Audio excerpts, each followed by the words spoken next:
guys, Michael Furlong here from Rentrollmaximiser, and my guest today, a fellow, what are we, Ron? We're co-organisers, we're original members of the Real Estate Resource Group, we're part of the committee. Founding members, Foundation, that's the one. Foundation members, that's it. But very nice to have you on board. Ron Cohen, principal from Tisha Liner FC Law. Great to have you here today. We're touching on a couple of things, and I'll just bring up your presentation in through to here. We're touching on a few really important topics around real estate at the moment. Take it away, my friend. What did you want to tell me? What did you want to tell the audience? Perfect. Thanks. Hi, Michael. Thanks for having me on as usual. It's always good to have a chat with you. And I just thought, in view of the fact that there's been quite a number of amendments to the legislation and a little bit of a change in the landscape, I thought let's do a bit of a fine tune of a real estate business from a legal perspective. So my background is I'm a partner, a principal at a city-based law firm, Tisha Liner FC Law, and my specialty areas are business and property, which is really an ideal for a real estate agency. They always need a good lawyer. And like I said, I thought I'd go through a couple of things that maybe agents should look at. And the first one really is reviewing existing internal business arrangements. So what I mean by that is, what's your current structure? They might be a partnership, they might be a company, they might be operating as a unit trust. Have you got a partnership agreement or a shareholders agreement? Review it. Is it still relevant if you've got one? Have you introduced a new partner? Have you changed the proportions of shareholding? Is that actually reflected in the agreements? So those things are probably relevant. If you operate a franchise, whether you're a franchisee or a franchisor, again, it's always good to review your franchise agreements. Things like, when does the term of the franchise expire? Do you need to exercise an option to renew? What's your, the territories that you're allowed to operate in? Things like that, just to make sure that both sides are complying with their obligations. Another one is... I was going to say, Ron, isn't it interesting with real estate agents' partnerships when they first start out, and it might be, say, two sales guys got together, or a sales and a property management person. They decided to put out their shingles and open up a business, and they're absolutely loving each other at that stage. So the partnership agreements are generally pretty loose, and but it's and I'm sure you see this a lot. It's the partnership agreement really that the strength of a partnership agreement is not when you love each other. It's at the back end. It's when you're trying to figure out who owns what, who is entitled to which, and who's responsible for what. That's really the importance of the proper partnership agreements. It's not when you set one up. It's the back end, isn't it? Yeah, spot on. I was going to say that's exactly right. People should have a partnership agreement and only look at it if there is a dispute of some sort. And a good partnership agreement will have dispute resolution clauses.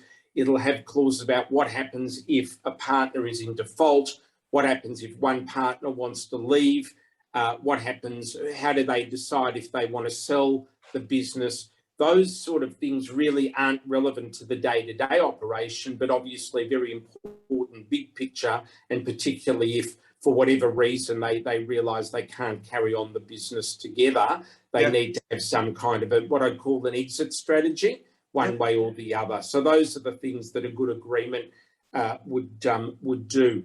The other one really, number two, I think is very important as well. And I think that's the agency agreements and authorities. So agents would have sales authorities, they'd have leasing authorities. One prime example, which I know, Michael, you're a specialist in, is there's been a significant change to the residential tenancies legislation. I think about 130 or more changes to the law, and that's always going to affect a real estate agent. You've got to make sure that your authorities are actually prepared and comply with current legal requirements. I know the REIV has their own standard ones, but sometimes agents will adapt those or will use their own. And it's a really opportune time, I think, just to review all of those to make sure that they are up to date and comply with current laws. You are right. This is where I spend 75% of my day when I'm in offices, actually really looking at the compliance aspect of, Right. most business owners believe that their business is worth X dollars, whatever it may be. Let's just call it $1 million for argument's sake.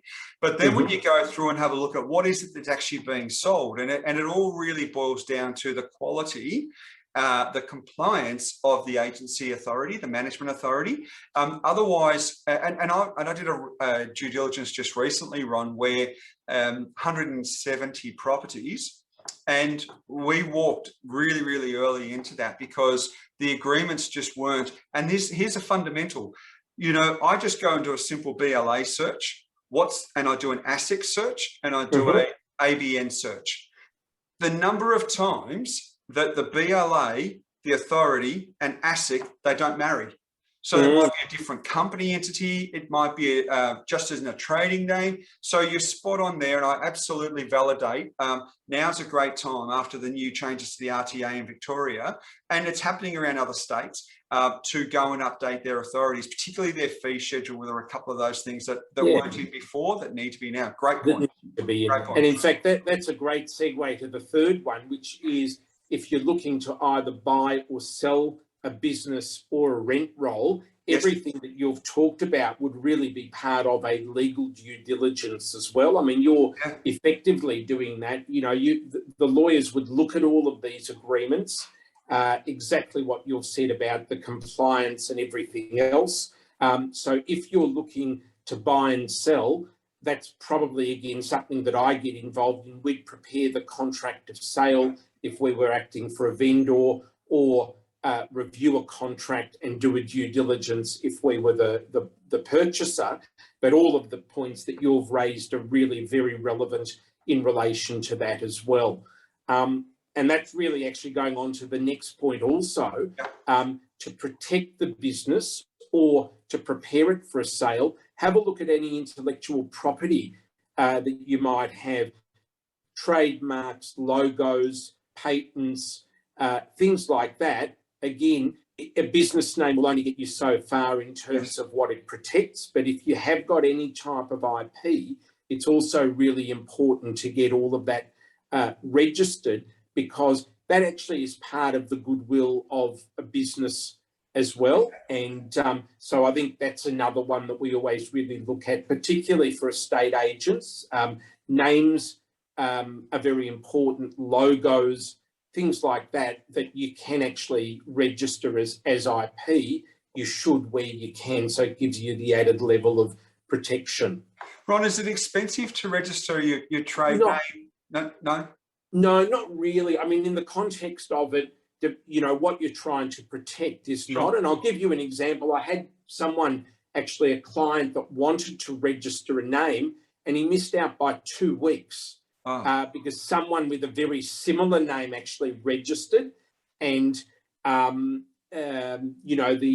IP Australia actually said, no, we're not going to register your client's business name because it's too close to the name that was already registered, and they basically had to change their name, their trading name, and everything else.